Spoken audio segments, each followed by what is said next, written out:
Okay, let's dive right into this explainer. Today, we're going to explore how modern technology is completely transforming our daily study habits, and it's doing it by taking advantage of the very flaws in human memory. If you've ever tried to pick up a new skill, especially a new language, you've probably figured out pretty quickly that the journey is less about what you can cram into your head in a single day and way more about what you can actually manage to remember the next. I mean, have you ever sat down, learned a brand new word in a foreign language, felt completely confident about it, only to draw an absolute blank the very next day? You just sit there staring at the page wondering, is my memory failing me? Am I just not cut out for this? We've all been there, and let's be honest, it's incredibly discouraging. But let's start by looking at what's really going on here in Section 1, the factory settings of memory. To really understand this, we need to normalize the experience, because according to neuroscientist Lisa Genova, forgetting isn't a failure at all. It's actually by design. Our brains are highly dynamic, sure, but they are absolutely not video cameras just recording a constant stream of every sight and sound. They just aren't built to catalog every single thing we encounter. So that rapid loss of a newly studied vocabulary word, that's just your brain's factory setting hard at work.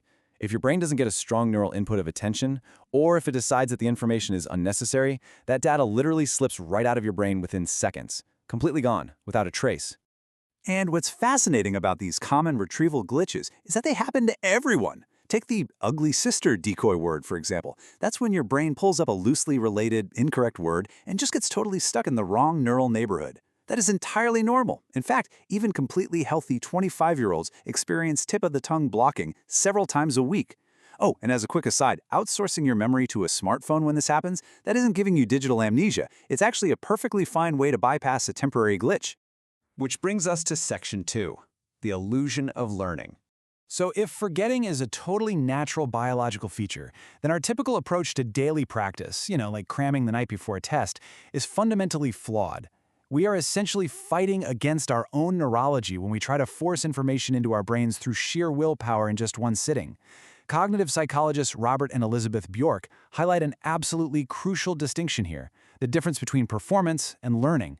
Performance is driven by this temporary pump of retrieval strength, while actual learning relies on the long-term muscle of storage strength. Basically, how well you perform during a study session can be a really unreliable indicator of whether true learning has actually happened. When you cram, you're tricking yourself into an illusion of competence.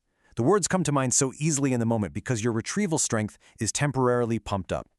But because your storage strength hasn't actually been challenged or solidified, that information is going to vanish rapidly the second you close the book. It's all performance with zero actual learning. So how do we fix that? Let's check out Section 3, Introducing Desirable Difficulties. To actually learn and build that lasting storage muscle, we have to flip our study habits completely upside down. We need to embrace this counterintuitive concept that the Bjorks call desirable difficulties.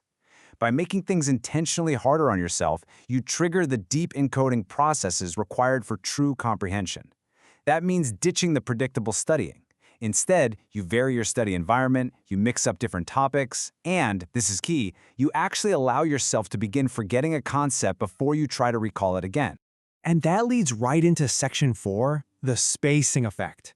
This brilliant concept illustrates one of the oldest and most powerful desirable difficulties in all of psychology, discovered way back in the 1880s by Hermann Ebbinghaus, the spacing effect. Basically, it proves we remember things way better if we use short study periods spread out over time rather than cramming. For decades, the best way for language learners to use this was manually, with physical flashcards organized in something called the Leitner system. You literally had physical cardboard boxes. If you remembered a card, it graduated to a box you checked less often. Forgot it? Back to the daily box it went. It was effective, sure, but it couldn't adapt to exactly how hard a specific word was for a specific person. Thankfully, we've moved past cardboard boxes. Section 5, Predicting Your Forgetting Curve. Today, the landscape of daily language practice has been entirely revolutionized. Large-scale platforms like Duolingo use machine learning to perfectly personalize this cognitive struggle for you automatically. They developed a model called half-life regression. Think of it like an invisible hand predicting your exact mathematical forgetting curve. Instead of a generic schedule, this algorithm calculates the precise moment you are on the verge of forgetting a concept. Because remember, that is the exact moment a desirable difficulty is going to be the most effective. To pull this off, the algorithm is constantly updating by looking at your highly personal interaction history. It tracks how many times you've seen a specific word, say the French gerund ta, how many times you've nailed it, and how many times you've slipped up. It's constantly adjusting its prediction of your memory's half-life based on your actual real-time performance data. But it doesn't just look at your history. The model is actually smart enough to know that some parts of language are just inherently tougher than others.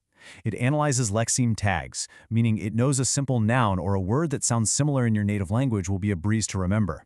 On the flip side, it assigns negative weights to tricky grammar, like irregular past participles, to make sure you practice those naturally difficult concepts way more frequently.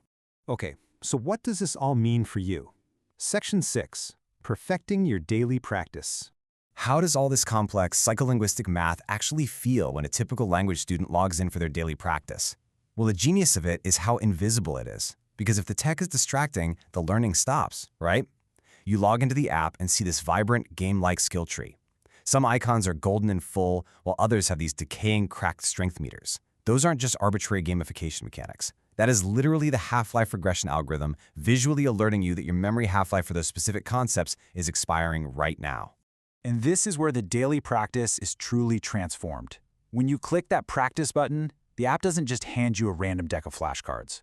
No way. It actively targets your weakest words for that specific day. It serves them up at the exact desirable difficulty you need to transition those words from temporary retrieval strength right into permanent storage strength.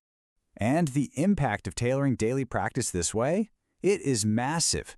When Duolingo tested this half-life regression model against older, more static methods, they saw daily student engagement jump by a whopping 12%.